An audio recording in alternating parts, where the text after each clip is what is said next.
Hey folks, so confession time. I've been a huge fan of Bette Midler as a singer for a very long time. It's probably one of my most shameful musical tastes, the other probably being Avril Lavigne. But Wind Beneath My Wings has a penthouse suite in my lizard brain. So when they announced Hocus Pocus 2 and that Bette Midler was returning, my curiosity was piqued, but I was also a little hesitant to watch it because I also knew there was a good chance this movie would either be a nostalgic cash-in that completely misunderstood the source material, or some super PC woke girl power diatribe. And since it turned out to have been both, my fears were justified. I thought this movie sucked, to be honest. So these are largely unscripted thoughts I had about the movie. So no scripts, no rehearsals, just notes I took during watching the movie. Minimal editing. So, spoilers obviously. So let's start what's really good about the movie. So Kathy Najimy, or however you say her name, is clearly having the time of her life. And she is by far the most enjoyable part of this movie. The actors playing the child versions of the Sanderson sisters in the opening scene do a fantastic job doing their adult characters. And it actually serves to humanize the adult Sandersons a little bit, which, is a bit different from the modern scene, which basically just neuters the intimidation factor of the Sandersons. Like, honestly, I wouldn't mind seeing a spin-off prequel movie that was just the Sandersons as teenagers. Like and subscribe if you would also like to see that. Also, there are some drag queens at the Sanderson sisters costume contest. I thought that was cute. I like drag queens. Now for the bad, and hoo boy, there be bad. So despite still being awesome and having expressed a desire to return, and she did return, let's give her credit for that, Bette Midler is just kind of there, which is much better than Sarah Jessica Parker, who looks like that she had to be kidnapped and drugged just to be there. Like, seriously, she spends most of this movie looking like she's stoned out of her mind, probably on scopolamine. Speaking of people who aren't there, Kenny Ortega.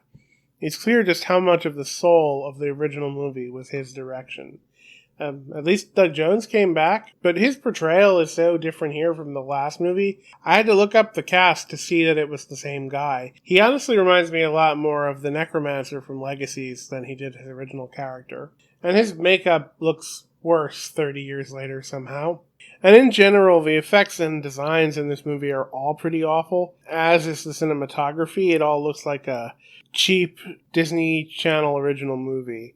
I think the worst offender are these witches' groves, this like sacred witches' groves that appear throughout the film, and we spend a lot of time there, and it looks incredibly fake. And this mount painting looking ridiculous Bruce Almighty moon is in the background, and it's set on the horizon. And even though we spend hours there and we're there multiple times throughout the whole night, this stupid moon doesn't move from the first spot. And do you guys know how the moon works? I do believe you had shots of the actual moon in the original movie.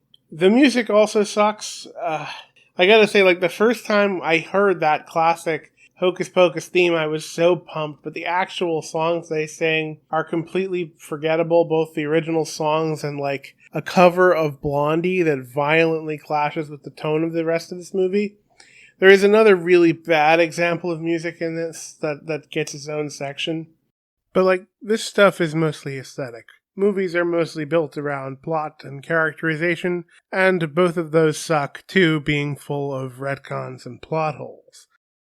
So in the first movie, the main plot was about the witches wanting to brew a potion that would allow them to drain the lives of children before the sun rose, that would get them their immortality so they would not turn to dust. That was the driving plot of the movie. The potion was in the spell book. They needed the spell book in order to make the potion. The plot in this movie is to complete a spell that will make them all-powerful and immortal, no longer dependent on the lives of children.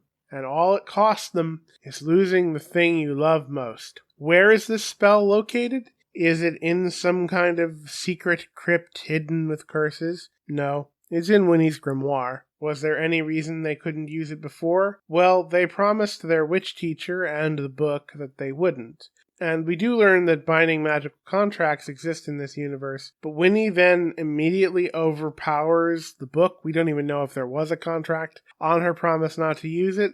So if there's no, reason they can't do it other than they just didn't think about it, why didn't they do this in 1993? Hell, why didn't they become witch gods in 1693? Now, everything we know about Winifred from the last movie and this one is that she's mostly obsessed with her looks and her youth, which is ironic since Bette Midler hasn't aged in 40 years. So, the natural direction the story should have gone in was Winnie becomes a witch god, but at the price of it turning her into a decrepit old hag, permanently no youth. But no, it's her true love of her sisters that is the thing she loves most. So Sarah Jessica Parker and Kathy Najimy die, and Winnie then begs for death, and the book gives the main protagonist a spell that basically kills her to reunite her with her sisters in death, which is kind of fucked up for a kid's movie if you think about it. This is a glaring plot hole and fundamental character misunderstanding, and it's framed like a redemption moment for Winnie, which is wholly unearned. There's one thing to try to humanize the Sanderson sisters, but this completely sanitizes these child-eating, Satan-worshipping villains who spent 3 centuries in hell, sold their souls to the devil, call Gary Marshall dressed like Satan Master, and freak out when a child dressed like an angel blesses them. It also completely sanitizes the book that was made by the devil, bound in human skin, whence nothing good can come. Unfortunately, this movie plays things way too safe. It retconned a whole bunch of stuff too, like the black flame candle downgraded from an implied ancient artifact of ultimate power to something you can just manufacture, or Billy not being at peace at the end of the first movie, despite visibly losing his life, and Thackeray being at peace. The protagonists are 3 high school aged witch talkers whose names I literally cannot remember, who are the appropriately diverse vague ethnicities who spout generic girl power lines. You've seen it before.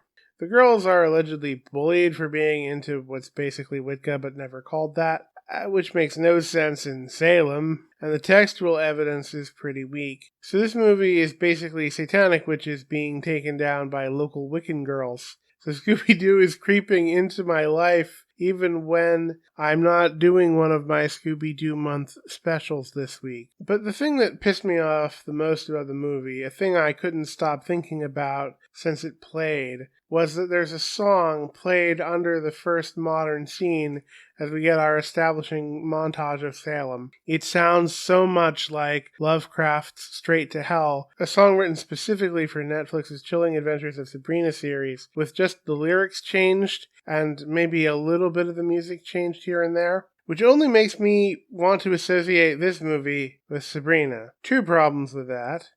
Sabrina's pretty terrible, which makes me think this movie will be terrible. But also, this movie ends up being worse than Sabrina. So this is one of those remind me of a better product inside your product is never a good idea things, because I'd much rather watch Chilling Adventures of Sabrina again than I would watch this movie. So ultimately, this movie is just really forgettable outside of the first 10 minutes. It's low effort, but I would really enjoy a spin-off movie of the young Sanderson sisters. I think that's sounds like a cool idea. Alright, that's that for now, folks. Bye-bye.